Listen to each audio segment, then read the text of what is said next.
Yo, what's up guys? Before we get into the video today, you just want to see the build? Here it is. But if you want to see the theory crafting that went behind this build and some of the information on it, check out the rest of this video, alright? Appreciate y'all. What's up YouTube? Your boy Maha, and we actually got a new world video for you guys today. So basically playing New World, really loving the game, and you know, it's really gotten me back into the mood for some theory crafting. And so that's what I want to do for you guys today. I have a Rapier build I came up with. Hopefully, you know, might be good. You know, I'm not a high level, so I'll definitely need you guys' help. You know, test out this build if you like it, if you like what you see, and let me know how you think about it. So first off, you got three main skills that you're going to be using. You got Flurry, Riposte, and Fléché. Or Fletch, I don't know how you say that.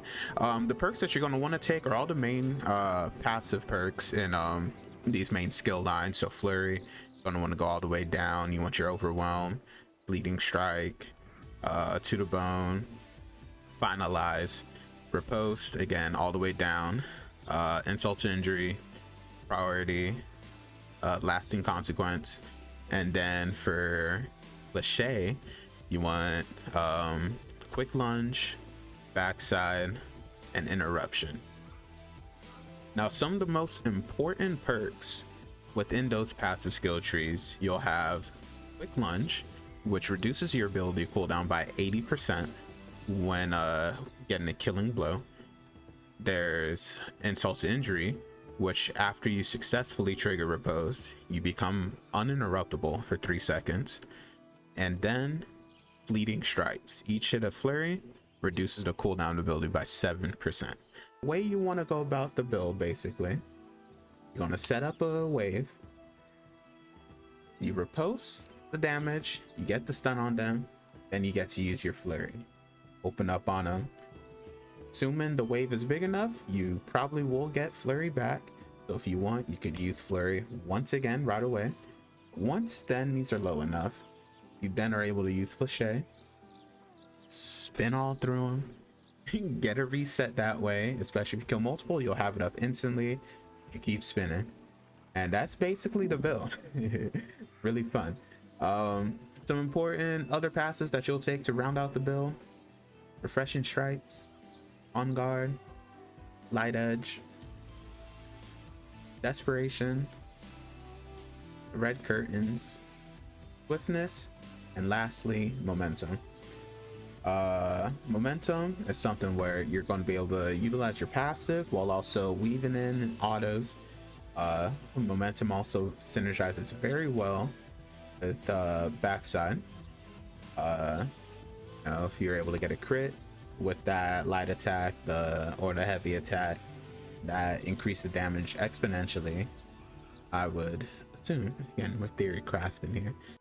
Now for weapon and armor perks, there are many different perk options that seem very interesting, but I think there's only one option that is a necessity for this build. Getting Leeching Flurry.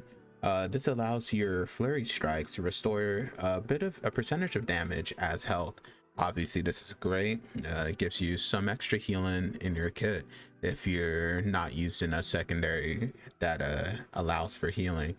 This is one of the stronger perks that I could find for this build that allows you to utilize your Flurry reset mechanic to get a bunch of healing out, since you'll be doing a bunch of damage, especially if you're utilizing it on the big groups of enemies that'll come for you. The other perks that are also pretty interesting, but I don't know if they're as necessary. Again, with endgame activities, there's sometimes some necessities that you will need, so these might not be flexible, but if there are room for you to add extra perks onto your build, I think perks like Sundering Repose, which adds a rend effect to enemies, which reduces their damage absorption.